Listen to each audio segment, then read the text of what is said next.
Pain on the outside of your hip is frustrating. It affects how you sleep, how you walk, but there is something you can do about it. To find out, keep watching.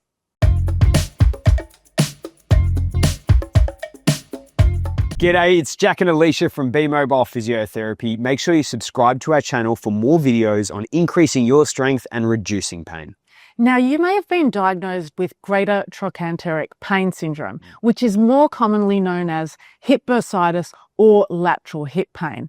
If so, you're probably really sick of it and want to reduce your pain and improve your function. But what does the evidence show is the best way to do this? Well, in this video, we're going to explain why you might get lateral hip pain. We're going to give you 3 exercises to strengthen your hip muscles. And thirdly, we're going to give you some recommendations on how you can start out with aerobic training. All right, let's dive in. Let's take a look at your hip. It's a complex structure with muscles, tendons, ligaments, and multiple bursa. When you have pain, it is usually not one structure, such as a single bursa, that is the culprit. So why does it hurt? It could be from a sudden increase in activity, such as starting a new running or walking program, or maybe it's too little use, making the area more sensitive to movement.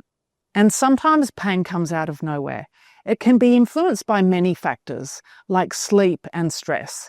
You might have noticed that pain can fluctuate a lot over days and even weeks. It's important to understand this to make better decisions to manage your pain moving forward. So how do we manage your pain moving forward?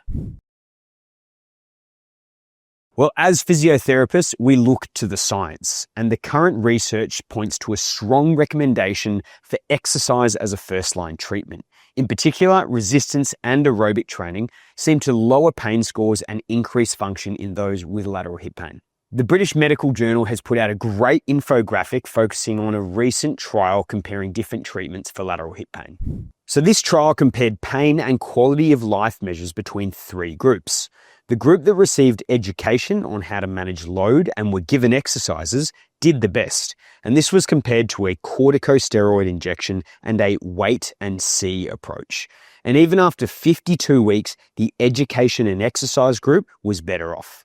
So it appears that exercise is the best way forward. But what should you actually do?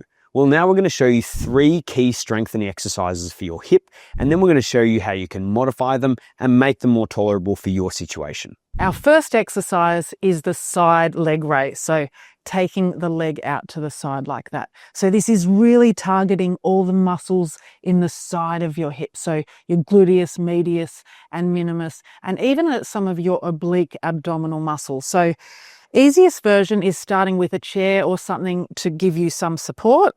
And you're taking your leg out to the side as far as you can. And you want to keep your body, your torso, nice and tall and straight, as opposed to leaning over like this. Now, go out in terms of range of motion. Take your leg out as far as you feel tolerable. If it's too much, you can always reduce the range of motion. Now, to make this harder, we can use no support. So this requires more balance, obviously, and really trying to squeeze the muscles on the side of your hip as you take that leg out to the side. And the good thing about this exercise is I'm obviously working the muscles in my left side. I'm actually struggling to balance a bit here as I take my leg out, but my hip on the right side is also stabilizing. So be sure to perform both sides of this exercise. Last version, to add a challenge, we're adding a pause at the top of the movement. So a 2 or 3 second pause at the top, and that really makes the exercise a lot more difficult. So give the side leg raise a go. Our second exercise is going to be side step up. So this is going to be a great exercise for working, firstly, our big quadricep muscles and our big gluteal muscles at the back there, but also the muscles on the side of our hip that we've just been working in that previous exercise. So all we want to do is find a step at a tolerable height for you, because that is how to make it harder, is to increase that step height. Have a railing or a bench next to you for support.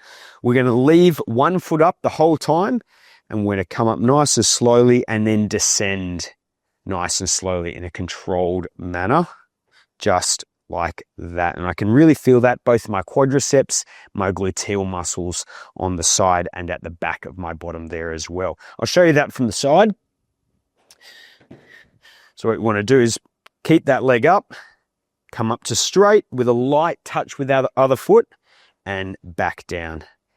Now, if that's too easy and you want to increase the challenge, you can of course add some weight to this exercise, and that is going to make it that little bit harder, just like that. So give the step up a go. Okay, our third exercise is the hip thrust, but I'm going to start with showing you the easiest version of this exercise, which is a glute bridge on the floor. It's a very similar movement and a good entry point to start with. So laying down on my back, feet nice and flat on the floor, I'm going to raise my hips up as high as I can and really targeting my hip extensors here. So my gluteal muscles and my hamstrings that lift my hips up into the air. So you want to get as much range of motion as you can manage with this exercise.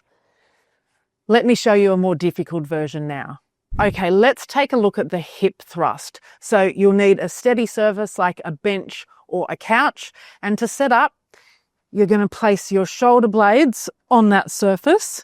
You can rest your hands on your thighs. You're going to drop your bottom down and then lift your bottom up.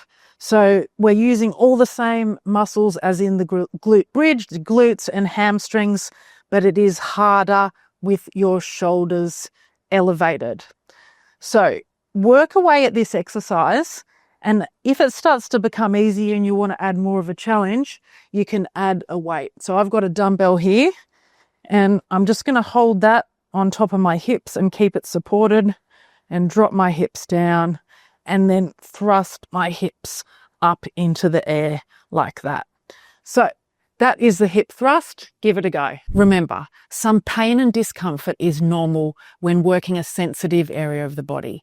Keep it tolerable and persist. Pick 2 of these exercises and perform them twice a week, doing 3 rounds of 8 to 15 repetitions. The evidence shows that aerobic exercise, in addition to your resistance training, is the most effective treatment for your lateral hip pain. And aerobic exercise is focusing on your cardiorespiratory system. So you want to be aiming to get your heart rate up and be breathing heavily. And pick a type of exercise you enjoy. This could be walking at a moderate pace with friends, doing a dance class, maybe cycling, or even going to the pool for a swim. If you enjoy your exercise, you're much more likely to keep it up in the long run. Oh, and of course, make sure you keep your exercise tolerable. Now, if you aren't currently doing an aerobic exercise, starting off with something as simple as 10 minutes 3 times a week is going to be a good starting point. And if you are already doing aerobic exercise, well, then aim to build that up gradually. And it's important to not suddenly increase the amount of activity you are doing each week. This can lead to more pain and injury. So make sure you start at a tolerable level and then build up slowly over time.